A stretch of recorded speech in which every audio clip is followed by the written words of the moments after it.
बहालपुर नगरी नाम के एक छोटे से शहर में रामपाल अपनी दो बेटियों के साथ रहता था। रामपाल की छोटी बेटी बहुत ही सुंदर और गुणवान थी।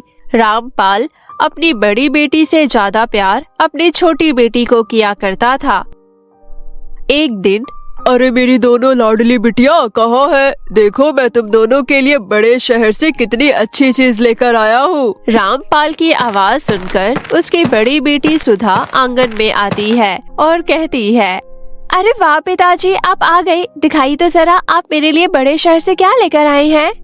ये देखो सुधा बेटी, मैं तुम्हारे लिए कितनी खूबसूरत कांच की चूड़ियाँ लेकर आया हूँ। तुम्हें कांच की चूड़ियाँ बहुत पसंद है ना? हाँ पिताजी, पसंद तो है, लेकिन इन चूड़ियों की जगह क्या आप मुझे वो वाली लिपस्टिक दे सकते हैं जो आपके दूसरे हाथ में है? नहीं सुधा बेटी, ये लिपस्टिक तो मैं नैना के लिए लेकर आया हूँ। उसको लिपस्टिक का बहुत शौक है। उसने मुझसे कई बार इसकी मांग की थी। रामपाल की ये बात सुनकर उसकी बड़ी बेटी सुधा गुस्से से लाल हो जाती है। तभी नैना भी बाहर आ जाती है। अरे पिताजी, आप आ गए। मेरे प्यारे पिताजी, कितनी देर लगा दी आने में आपने। अरे नैना बिटिया, देखो मैं बड़े शहर से तुम्हारे लिए क्या लेकर आया हूँ। ये लिपस्टिक मैं तुम्हारे लिए लाया हूँ। तुम्हें लिपस्टिक लगाने का बहुत शौक है ना, इसलिए। नैना अपनी मनपसंद लिपस्टिक देखकर बहुत खुश हो जाती है। सच में पिताजी, ये बहुत खूबसूरत है। मैं इसे लगाकर अपनी सहेली की शादी में जाऊंगी। आप मुझे मेरी सहेली की शादी में लेकर चलेंगे ना? नहीं बेटा, जब तुम्हारी सहेली की शादी है उस वक्त शहर में मुझे बहुत जरूरी काम है, इसलिए मैं घर पर नहीं रहूंगा। तुम अपनी बड़ी बहन सुधा के साथ चली जाना। इसके बाद नैना लिपस्टिक लेकर घर के अंदर चली जाती है और रामपाल भी वहाँ से चला जाता है। वहाँ खड़ी सुधा जल भुनकर राख हो चुकी थी। पिताजी ने सबसे अच्छी और महंगी चीज उस नैना की बच्ची को दे दिया। पिताजी हमेशा से ऐसा ही करते आए हैं। ना जाने क्यों वो अपनी छोटी बेटी को ज्यादा प्यार करते हैं, लेकिन अब मैं इसको छोड़ूंगी नहीं। इसको सबक सिखाना बहुत जरूरी है। गुस्से में सुधा अपने कमरे में चली जाती है। अपनी सहेली के शादी वाले दिन नैना बहुत सुंदर कपड़े पहनती है और साथ में वो लिपस्टिक भी लगाती है। इतने में ही नैना बहुत खूबसूरत लग रही थी, जिसे देखकर सुधा को बहुत गुस्सा आता है। फिर वो दोनों बहनें नैना की सहेली की शादी में जाने लगती है। तभी सुधा कहती है, मुझे लगता है कि हमें जंगल के रास्ते से चलना चाहिए। जंगल का रास्ता छोटा है, उससे हम तुम्हारी सहेली के घर जल्दी पहुंच जाएंगे। लेकिन दीदी, वो जंगल तो काफी डरावना है। मुझे नहीं लगता कि हमें जंगल से जाना चाहिए। गांव के लोग कहते हैं ये जंगल बहुत खतरनाक है। मैंने जितना कह दिया उतना करो, अपना एक्स्ट्रा दिमाग मत लगाओ। मैंने कह दिया जंगल से चलना है मतलब जंगल से चलना है, नहीं तो मैं वापस चली जाऊंगी। मैं नहीं जाऊंगी। ऐसा कहकर सुधा आगे बढ़ जाती है। ना चाहती हुई भी नैना को उसके पीछे पीछे जाना ही पड़ता है। जंगल के बिल्कुल बीचों बीच पहुंचकर सुधा कहती है, नैना मुझे बहुत तेज प्यास लग रही है, तो यहीं पर मेरा इंतजार कर, मैं अभी पानी पी कर आती हूँ। ऐसा कहकर सुधा वहाँ से चली जाती है। काफी समय बीत जाता है, लेकिन सुधा वापस नहीं आती। नैना को सुधा की चिंता होने लगती है। वो सुधा की खोज में आगे बढ़ने लगती है। देखते ही देखते शाम होने लग जाती है, लेकिन नैना को सुधा कहीं नहीं मिलती। वो मिलती भी कैसे? ये सब उसका प्लान था। नैना को अकेले जंगल में छोड़कर सुधा घर चली गई थी। जैसे जैसे रात हो रही थी वैसे वैसे नैना को बहुत ज्यादा डर लग रहा था। डर के मारे नैना रोने लगती है। तभी नैना को किसी के हंसने की आवाज सुनाई देने लगती है। थोड़ी देर बाद नैना देखती है कि एक बहुत डरावनी बुढ़िया काले रंग की साड़ी पहने उसकी तरफ भागे चली आ रही है। उस डरावनी बुढ़िया को देखकर नैना भागने लगती है और वो बुढ़िया उसके पीछे पीछे भाग रही होती है। नैना भागते भागते एक नदी में कूद जाती है। काफी समय बाद उसकी आँख खुलती है तो वो अपने आप को एक बहुत अद्भुत दुनिया में पाती है, जहाँ पर अलग अलग तरह के पेड़ पौधे फूल और अलग अलग तरह के जानवर थे और वहीं पास में एक बहुत खूबसूरत नदी थी। ये सब देखकर नैना बहुत हैरान हो जाती है। अरे ये यहाँ कहाँ आ गई मैं? इतनी सुंदर जगह तो मैंने पहले कभी नहीं देखी।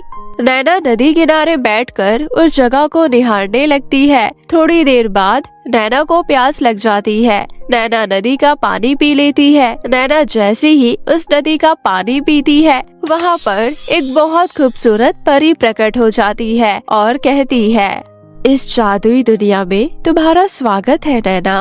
परी को देखकर नैना हक्की बक्की रह जाती है, क्योंकि आज तक उसने सिर्फ परियों के बारे में सुना था, लेकिन आज उसने परी को अपनी आँखों से देख लिया। नैना एकटक परी को देखी जा रही थी, लेकिन उसकी बातों का उसने कोई जवाब नहीं दिया। तब परी ने दोबारा कहा, इस जादुई दुनिया में तुम्हारा स्वागत है नैना। मुझे यकीन नहीं हो रहा कि मैं एक परी के आगे खड़ी हूँ। तुम सच में परी हो या फिर मैं कोई सपना देख रही हूँ? नहीं नैना, तुम कोई सपना नहीं देख रही हो। मेरा नाम अनोखी परी है और ये मेरी दुनिया है। इस दुनिया में सभी लोग नहीं आ सकते। जिसका हृदय बहुत साफ होता है वही इस दुनिया में आ सकता है। परी, क्या तुम मेरी सहायता कर सकती हो? मैं अपने घर जाना चाहती हूँ। मुझे सब पता है नैना, तुम जानती हो तुम्हारी बहन ने जानबूझकर तुम्हें जंगल में छोड़ा था। नहीं, ऐसा नहीं हो सकता। जरूर कोई बात हो गई होगी। मेरी बहन मुझसे बहुत प्यार करती है, वो ऐसा कभी भी नहीं कर सकती है। ऐसा कहकर नैना रोने लग जाती है। तभी वो परी कहती है, चुप हो जाओ नैना, तुम यहाँ पर बिल्कुल सुरक्षित हो। यहाँ आने वाला इंसान मेरी मर्जी से आ सकता है, लेकिन मेरी मर्जी से जा नहीं सकता।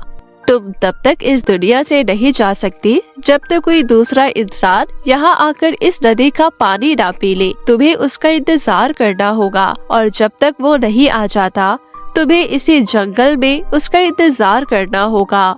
ठीक है कहकर नैना वहीं पर बैठ जाती है और आराम करने लगती है। परी वहाँ से अदृश्य हो गई थी। थोड़ी देर बाद नैना कहती है, मुझे तो बहुत जोर की भूख लगी है। अब मैं क्या करूं? पता नहीं इस दुनिया में मुझे खाना मिलेगा कि नहीं। नैना इतना कहती ही है कि तभी उसके सामने परी प्रकट हो जाती है और वो नैना के खाने के लिए बहुत सारा व्यंजन प्रकट करती है। स्वादिष्ट खाना खाकर नैना बहुत खुश हो जाती है। इसी तरह काफी समय बीत जाता है। नैना को जिस भी चीज की जरूरत होती थी, परी उसे वो सारी चीज देती थी। एक दिन नैना सो रही थी, तभी अचानक से उसे किसी के करहाने की आवाज आने लगी। नैना की आंख एकदम से खुल गई। अरे, मुझे किसकी आवाज आ रही है? लगता है मुझे जिसका इंतजार था वो आ चुका है। नैना इधर उधर देखती है तो उसे एक बहुत खूबसूरत राजकुमार दिखाई देता है, जिसके शरीर पर कुछ घाव के निशान थे और वो दर्द में था। नैना भागकर उसके पास जाती है और कहती है, क्या हुआ? तुम यहाँ पर कैसे आए और तुम्हें चोट कैसी लगी और तुम कौन हो? मैं एक राजकुमार हूँ। मैं जंगल में शिकार करने आया था, तभी एक शेर मेरे पीछे पड़ गया। मैं डर के मारे एक नदी में कूद गया और वहाँ से मैं सीधा यहाँ पर आ गिरा। ये घाव मुझे शेर ने दिए हैं। अच्छा हुआ तुम यहाँ आ गई, वरना वो शेर तुम्हें खा ही जाता। तुम जानती हो ये एक जादुई नगरी है। जिस तरह तुम यहाँ आई हो उसी तरह मैं भी यहाँ आई थी। तुम्हें विश्वास नहीं होता तो रुको। नैना परी को आवाज लगाती है।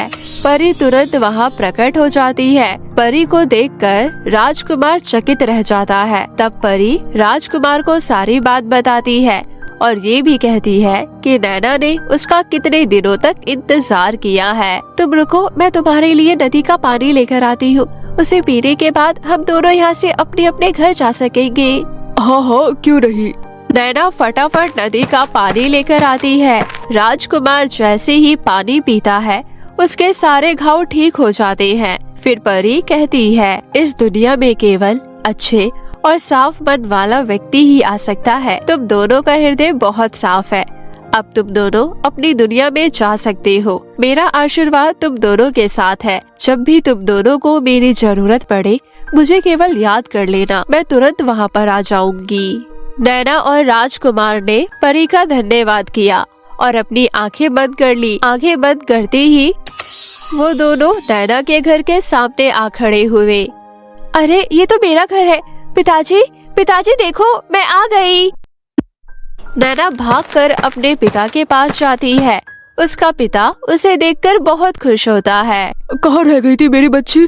मैं कब से इसी तरह आंगन में बैठकर तेरा इंतजार कर रहा हूँ। शोर शराबा सुनकर सुधा बाहर आ जाती है। जब वो नैना को देखती है तो बहुत घबरा जाती है। उसे लगता है कि नैना अब पिताजी को सब कुछ बता देगी और उसका पिता उसको बहुत डांट लगाएगा, परंतु नैना ऐसा बिल्कुल नहीं करती। पिताजी, जंगल में मैं दीदी के पीछे पीछे चल रही थी। दीदी पानी पीने गई और मैं गलत रास्ते पर चली गई। इसमें सारी गलती मेरी है। मैं उस जंगल में भटक गई थी। फिर इन राजकुमार ने मुझे वहाँ से निकाला। राजकुमार, ये मेरे पिता है और ये मेरी बड़ी बहन सुधा।